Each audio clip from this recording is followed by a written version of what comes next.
much of the shoreline structures are falling apart. The wood has been eaten by gribbles and shipworms. The metal's been corroded. It's all about the same age. Concrete has been corroding and just being destroyed by ice, freeze, thaw. So we have an opportunity to change a lot of the harbor shoreline structures at this kind of critical moment. And it's very gratifying that there's so much interest in doing something that's more ecologically responsible.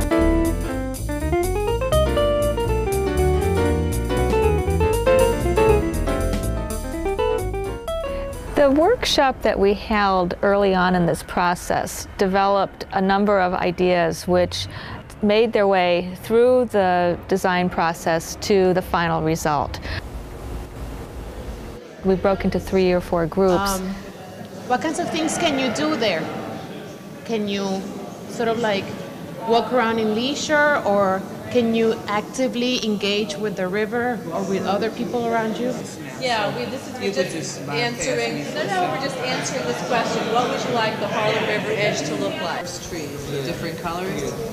And maintaining structure and history. Basically, right now, just dealing with the edge. The edge. This is what you're dealing with today. And this is the area that was just described as the edge. This model represents this little piece here and a piece of the rocky slope. So basically, it's like a wish list. And the way that night you get it. Well, what do you want it to look like? Slope. You want to slope down to the river, soft edge. Okay, remember, it is an edge, so we have to keep in mind that the utopian idea of these huge, like a tennis court, is probably... This was what was being described just now as the edge. This is the pedestrian access to the existing pond. In that little middle section that is set back, is it because the seawall deteriorated, or was it always just... The riffraff that you see there was natural. We always were able to go down to the water's edge.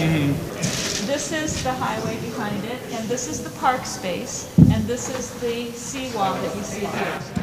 So you're actually talking about an edge that creates a community around it, not just a natural community, but an educational and a public community. Numerous people requested that there be an expression of the history of East Harlem.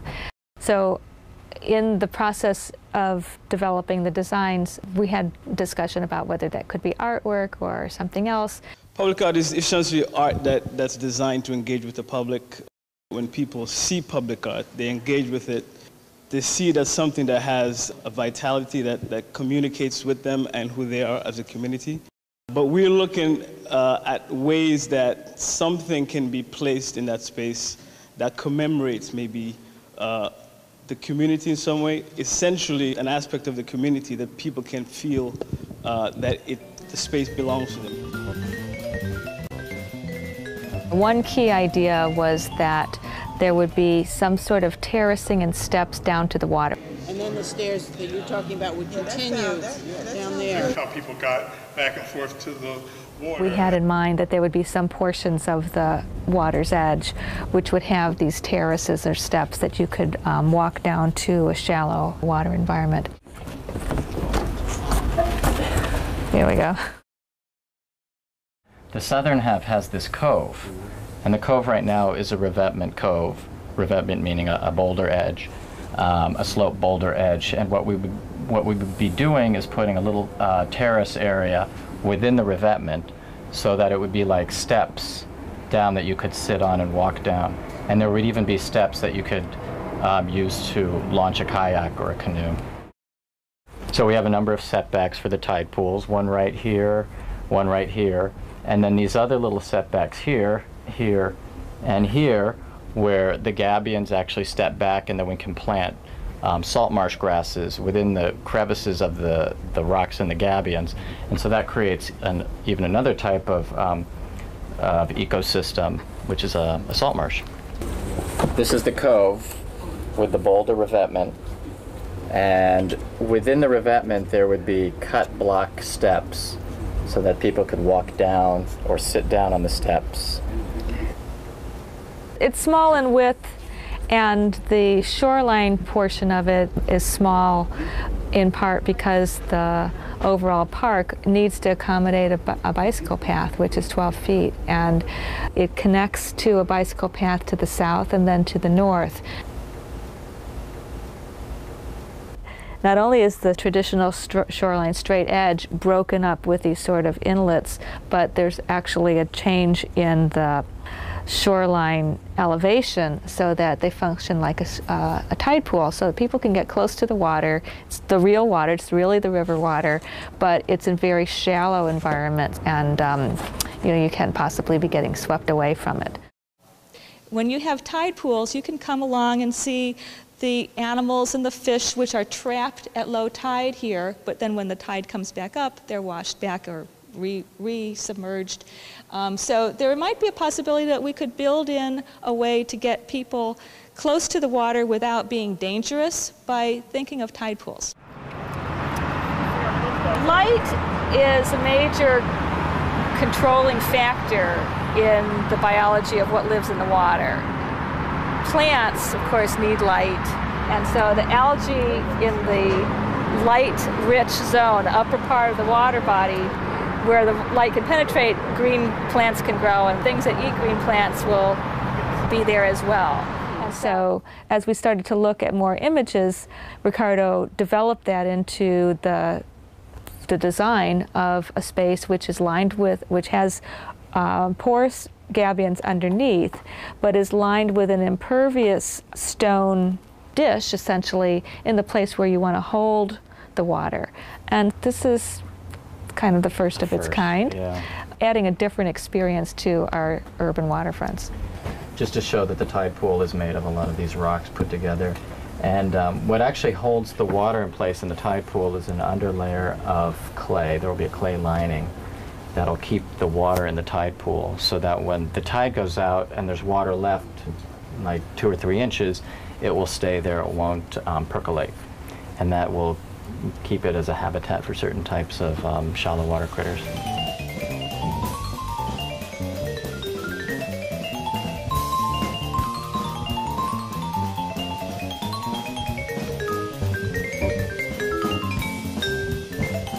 Stevens Institute turned out to be very intrigued by this idea, so we created these models, physical models, that were tested in the wave tanks and coordinated with the Webb Institute to find an alternative wave tank when theirs went down, because they were intrigued by the ideas and wanted to bring some of this understanding forward beyond just this one project. What's going on today is we are getting a chance to see how waves interact with those shorelines, how the shoreline interacts with the laminar flow, or the flow that goes north and south in the Harlem River alongside the shoreline, how that varies according to what the shoreline looks like.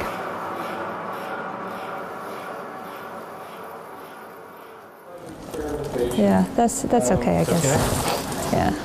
This represents the gabions, which would be stacks of boxes of rocks and oyster shell, especially in the lower part, so that oysters would get attached all over the place here.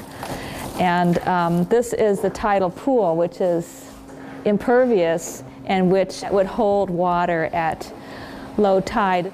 So when the tide goes out, water should sit up here.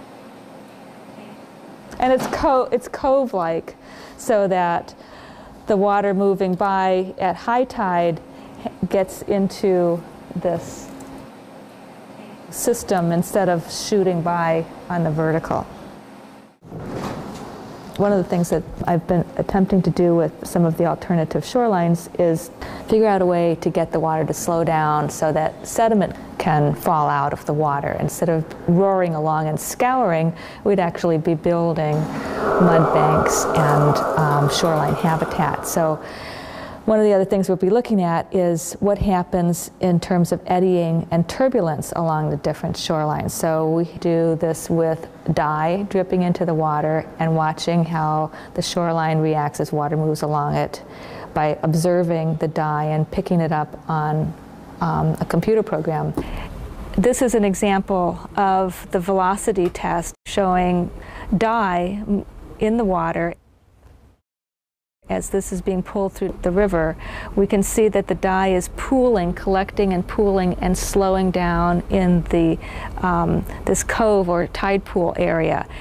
So it confirms our our hope that we in fact can expect sediment to build up in here and shoreline intertidal species that collect in there during the low tide will be in an environment which is suitable for them.